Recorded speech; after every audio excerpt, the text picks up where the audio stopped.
Jau čumu un muģi no maziem darboties gribētājiem, te ir iespējams kaut ko pagatavot gan bērniem, gan vecākiem.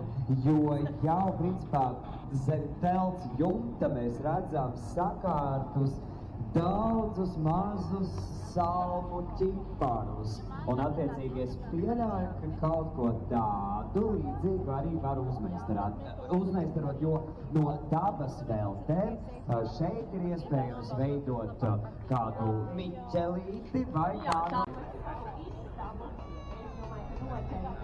Savukārt tie, kuri šajā svētdienas priekšpusdienā ir apbruņojušies ar pacietību, tie var savukārt iemēģināt kaut ko patiešām burvīgu un skaistu, tad, kad ir ieguldīts gana liels darbības, bet šodien droši vien nepaši jostu visā garumā uzaust, bet vismaz kaut kādu priekšstatu gūt, tātad mums daudzas lietušās mākslas studija Austra šodien palīdz apgūt aušanas prasmes, iemēģināt mazās spēles un tāpat arī celu.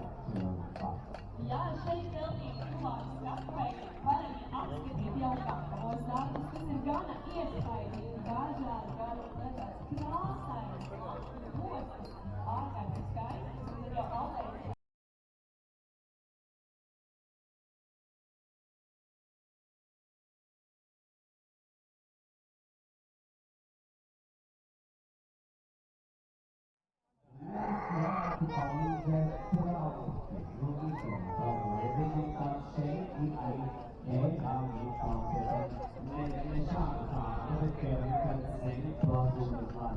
Īpaši skaisti.